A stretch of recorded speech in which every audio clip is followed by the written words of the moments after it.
huu ambao tunaoishi. Ukiangalia watu wengi, nahitaji nizungumze na mtu yoyote ambaye utakayekuwa ukipita kwenye mtandao. Ukiangalia, nazungumza na watu wa aina zote, aliyeokoka, ambaye bado hajamjua Mungu, lakini pia na Muislamu pia. Dini zote nazungumza nazo. Nataka tujifunze sasa kwa habari ya uchache tu, kwa habari ya kitu ambacho kinachoitwa kuzimu. Kuzimu ni nini? Watu wengi tunaishi kwenye huu ulimwengu huwa tunasikia kuzimu, lakini huwa hatuelewi kuzimu ni kitu gani.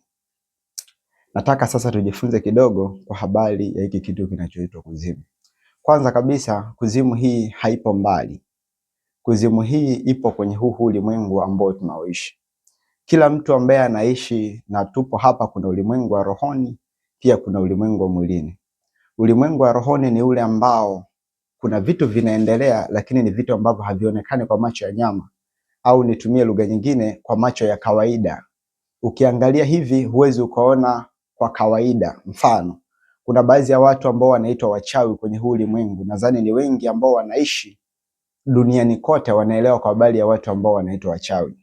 Unaposikia watu wengi huwa wanasikia shangazi mchawi, babu mchawi, bibi mchawi, lakini vile unawasikia lakini hujawahi kuwaona.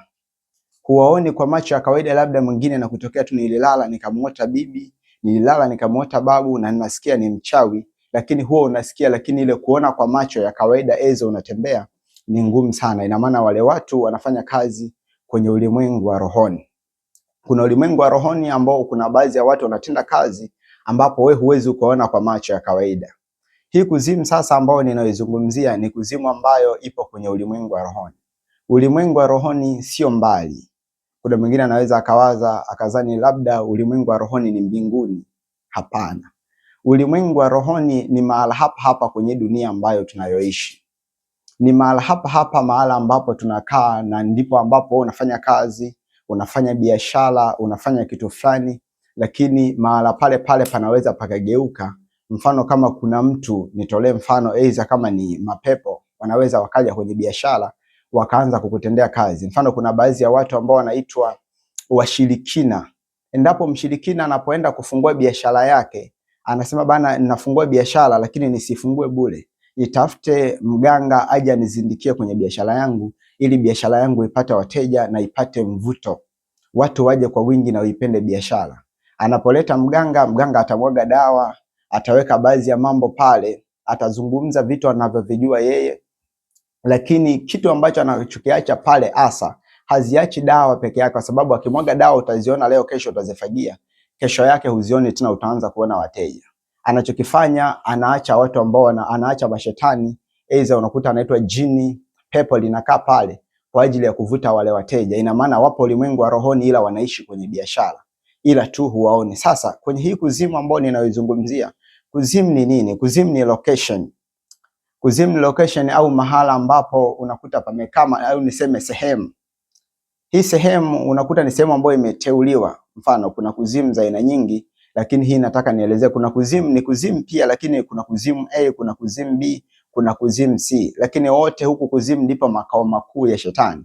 Ukiangalia kwenye kile kitabu cha Ufunuo wa Yohana akawa anasema palitokea na vita mbinguni, malaika Mikaeli na malaika zake wakapigana na yule joka, na yule joka akashindwa, akatupwa mpaka chini ya nchi. Ukija kuangalia Biblia tena inazungumza, inasema ole wao waketio katika nchi na bahari, kwa maana mshtaki wao wa ndugu ameshakwisha tupwa tayari. Ina maana ukiangalia makao makuu ya shetani ni duniani, ni kwenye huu ulimwengu ambao tunaishi, lakini haonekani kwa sababu yupo anatenda kazi sana mara nyingi kwenye ulimwengu wa rohoni. Ulimwengu wa rohoni ndio hii sasa. Kuzimu haionekani kwa macho ya kawaida, lakini kuzimu ni sehemu, ni mahali ambapo watu wanaishi, ni mahali ambapo mashetani, na kuna baadhi ya vitu vinaendelea kuzimu, eza biashara za kiroho zinaendelea mahali ambapo panaitwa kuzimu. Sasa hii sehemu ya kuzimu nimeielezea kwa uchache sana, lakini nataka nielekee kwenye pointi yangu. Ukiangalia kwa habari ya hii kuzimu, watu wengi tunaishi, tunatenda baadhi ya mambo. Ukiona mtu amelogwa, aidha amevimba miguu, Unakuta alikuwa anauza sana biashara, ile biashara ikafanywa baadhi ya mambo, wachawi wakamtendea baadhi ya mambo, ile biashara wateja wakaacha kuja, aidha ikafungwa rohoni, ikafungwa na watu wanaoitwa waganga, aidha wachawi. Kinachofunga sio mwanadamu ambaye kwa leo anaitwa mganga, hapana. Kinachofunga sio mchawi ambaye kwa leo anaitwa mwanadamu, hapana. Mchawi atakuja alete dawa, amwage dawa, aidha afunge kwa maneno ambayo anayotamka yeye, lakini kinachobaki kinachoshikilia pale ni vitu ambavyo vinavyoitwa mashetani. Hawa mashetani ni wale ambao wanatoka moja kwa moja kuzimu. Kuzimu ni makao makuu ya shetani mwenyewe ambako huwa anakaa na kiti chake cha enzi. Mfano kama sisi Mungu ambaye tunamwabudu yupo mbinguni na watu wengi tunaamini yuko mbinguni, lakini shetani yupo duniani. Yupo mahali gani? Ambapo panapoitwa kuzimu. Sasa makao makuu yake pale, ina maana empire yake kubwa iko pale. Unakuta majoka, mapepo, majini, mizimu, wote hawa wanaishi sehemu ambayo inayoitwa kuzimu. Ina maana mchawi anapomfunga mtu anaagiza pepo linaenda linatoka moja kwa moja kuzimu, ndipo linakaa kwenye biashara, linazuia biashara, linazuia wateja, lakini chanzo chake ni nini? Chanzo chake ni kuzimu. Sasa kwa habari, kuna mwingine anaweza akapitia hii akawaza hii kuzimu inaelezewa kuzimu tu, kuzimu maana yake na hitimisho yake ni nini? Unapoifuatilia hii na ninakuelezea hapa baada ya kusikiliza na kuangalia mafundisho haya ambayo nakuelezea hapa leo, na haya ambayo ninayozungumza, Mungu atatenda maajabu sana kwenye maisha yako. Ukija kuangalia, kuna baadhi ya watu wengi wanaishi sio vile ambavyo wanavyopenda. Maisha ambayo wamekaa na kuyaishi wao sio yale ambayo Mungu ameamua wayaishi. Kuna mwingine anapitia kwenye umaskini, lakini ule umaskini sio kwamba ni Mungu alimwandikia umaskini. Kuna mwingine anapitia kwenye hali ngumu ya ndoa, aidha hali ngumu ya maisha ambayo anapita. Haina maana kwamba ni Mungu alimwandikia aishi vile au Mungu alipanga aishi vile kwenye huu ulimwengu. Nataka nikutoe wasiwasi. Ukiangalia Mungu, watu wote, Biblia inasema moyo wa Mungu haupendi kuwatesa wanadamu, na mwanadamu ajapomhuzunisha Mungu huwa ana kawaida ya kumrejesha kwa wingi wa fadhili zake. Ina maana wengi ambao huwa wana kawaida ya kuwatesa sio Mungu mwenyewe. Watu wengi unakuta ananungunika, anasema jamani, Mungu hajaniandikia kupata, Mungu hajaniandikia utajiri, Mungu ameniletea mke wa namna hii, Mungu ameniletea mume mgomvi, mlevi. Hapana. Mwanzo yawezekana ulianza naye vizuri, lakini haina maana kwamba Mungu ndiye alimuumba vile. Hapana.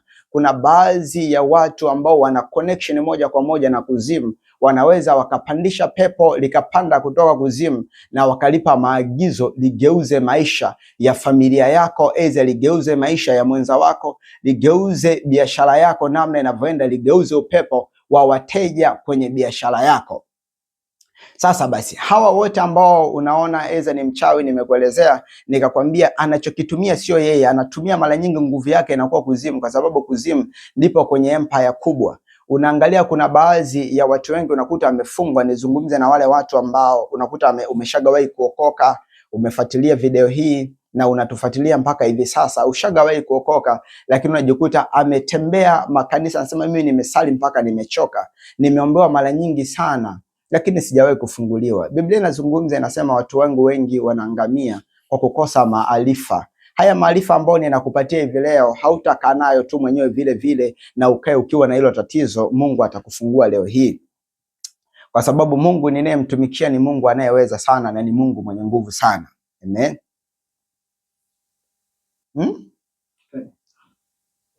Amen. Nimekuelezea mara ya kwanza, nikawa nimezungumza, nimekwambia mtu anaishi kwenye maisha ambayo yeye anaona ni jambo la kawaida, lakini ukifuatilia kabisa Mungu hakumwandikia awe vile. Nikakwambia sasa kuna baadhi ya mtu, nikazungumzia kwa bali ya mtu ambaye ameshawahi kuokoka kwenye dini hizi.